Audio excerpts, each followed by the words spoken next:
Greetings, ladies and gentlemen. I'm Dwyrin, and welcome back to some more 25 Days of Go. Once again, we are not on my floor, partially because I told my friend that I would not do another...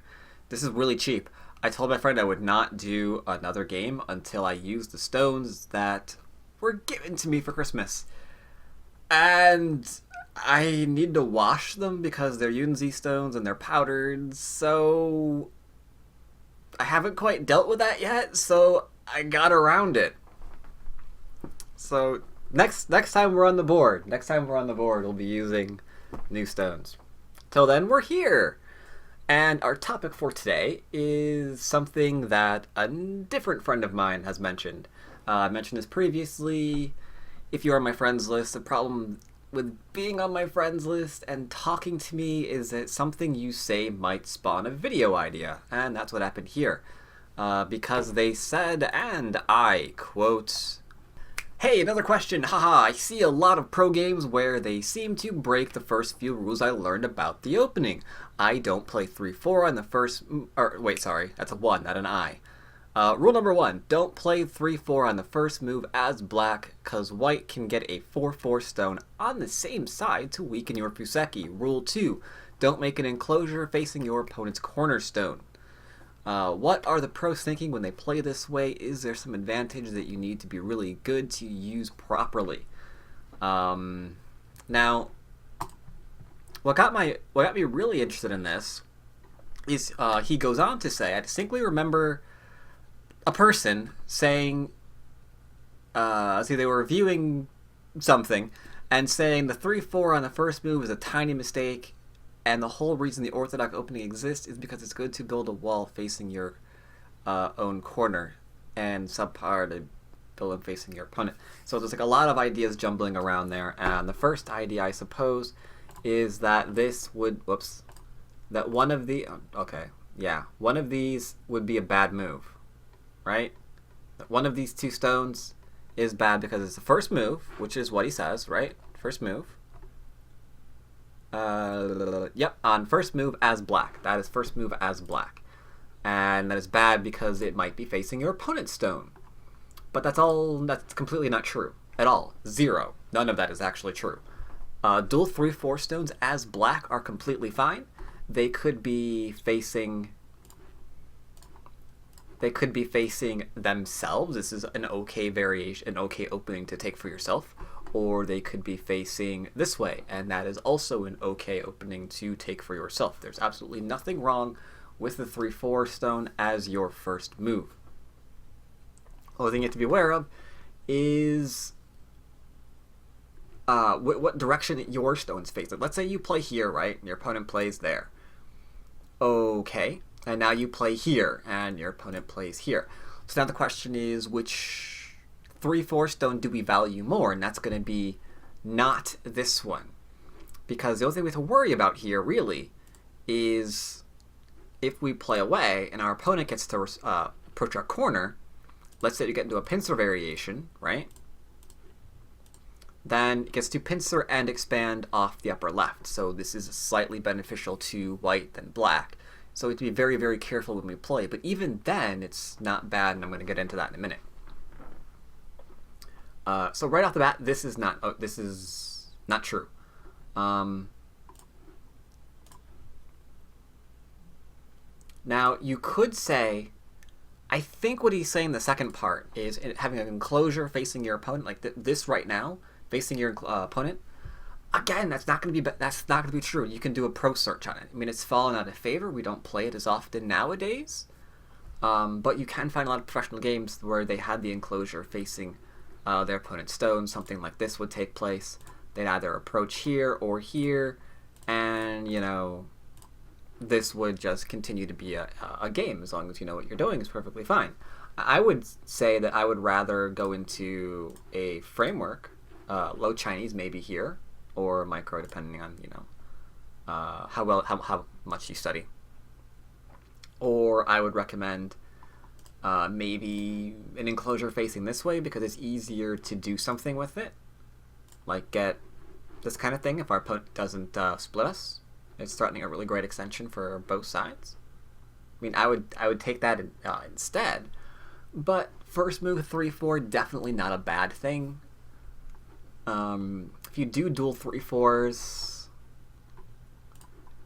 if you do 3-4s, dual 3-4s, just know which one's more important. This one facing our opponent is a valid concern. It is a valid concern. It's why maybe he's slightly confused, and as white he might have heard this, but he got this from a video somewhere, so I thought I'd want to talk about it for a little bit.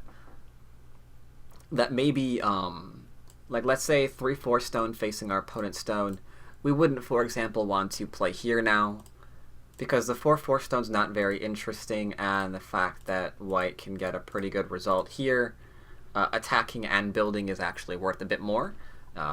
It's easier to make territory with a 3-4 stone also than it is for a 4-4 stone. That's also a reason why we typically prioritize. There's two reasons. One, it is facing our opponent's stone, and it's a 3-4 rather than a 4-4. So this is usually one of the most common small mistakes that I see in a lot of play at the amateur dan level, and amateur Q level, I guess, is some reason this is prioritized rather than the 3-4 in the bottom right, which, you know, I would want to prioritize.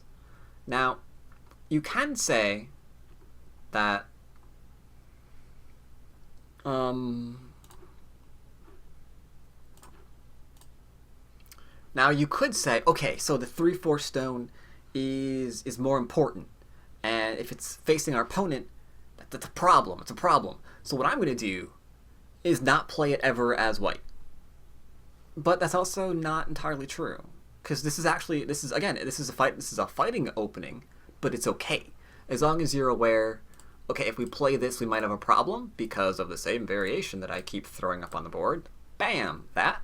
As long as we know this is a good reason why we need a good reason to play it, then we can play. Like if we're going to be okay with just getting territory here, let's say, because we want to attack a framework. We're territorial players. We're going to give our opponent a framework. We're going to take solid points, and then we're going to reduce. That's a valid strategy, and you can find this in professional games. You could also say, my opponent's going to approach me thinking to get like a better deal for himself here, but I'm going to ignore him and counter approach his cornerstone that's open, and then we're going to fight. And that's valid too. This is not inferior for either player. This is okay for both.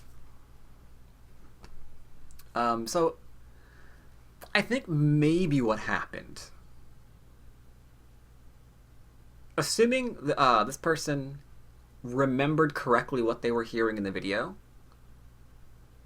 if someone had said this in a video, I think what that person may have been trying to do is keep things a little bit more simplified for beginners, because there's a lot of stupid things we tell beginners that aren't really true. Like this, like, oh yeah, don't open as white with 3-4 facing your opponent. It's a bad idea. But that's not true, but it's less of a headache for them. So we'll lie to them until they know better. And then when they do know better, they can probably handle it at that point. But beginning, whatever. Other tiny little lies that we tell beginners. And this one actually goes back to a proverb, like, don't try to cut through the 1-point jump. But there's a lot of instances, and this actually even occurred in one of my games today, that it actually works well in. You can do that. I did that to my student today, actually. I just sliced through his 1-point jump because that was just the best move on the board at the time. So that worked. What else is there? Yeah, like little proverbial things, right? Like early on in the month, I mentioned, I went through a video where we don't follow proverbs. I kind of like to like snap each and every one of them in half, like don't play close to thickness. And then I showed variations where you could play close to thickness because of the agi involved. That's not like really lying to them, never play close to thickness, but you know, if they can read out there's the agi there, have at it. So there's a lot of like little things like that we tell people that aren't always completely true. And I would say this is definitely one of them. So maybe that's what was going on, or maybe he's just honestly mistaken. I'm not really sure. But yeah, this is a completely fine board. as well as this is completely okay as long as you know what you're doing with the stone. It's not bad. And opening up on the 3-4, definitely not bad. There's a ton of games open up on the 3-4 stone. Just keep in mind what happens if you do dual 3-4. Make sure you prioritize the right one correctly. And yeah, you should be good to go. You should be good to go. So, I'm glad that you asked me that wonderful question on Skype. Congratulations, you became a video. Maybe one of you guys out there also had that question rattling around the back of your head. Now that's answered as well. So let's see. This is the 24th, Christmas Eve for everyone. So I hope everyone who's watching this video today has a wonderful day. I'll be back one last time tomorrow, and I'm going to tell you all what the subject of that's going to be. Also, not going to be on the board.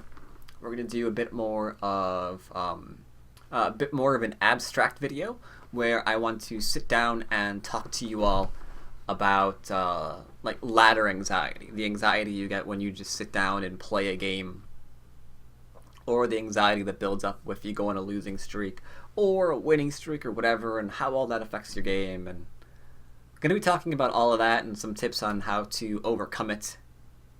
So definitely join me tomorrow for our last day of the 25 Days of Go. Hope you've all been enjoying. Thank you again to all my subscribers who've been watching, and of course to all of my patrons who have been sending me their wonderful, wonderful support all month. It is, said it before and I'll say it again, it's because of you guys that I'm able to have this much free time to put together these wonderful videos for you and everybody else to enjoy. Without you guys, these videos might not exist. So absolutely thankful to all of you. Hope you guys are all having a great holiday. And I will see you one last time tomorrow for our 25 Days of Go wrap up. See you then, everyone. Merry Christmas and Happy Holidays.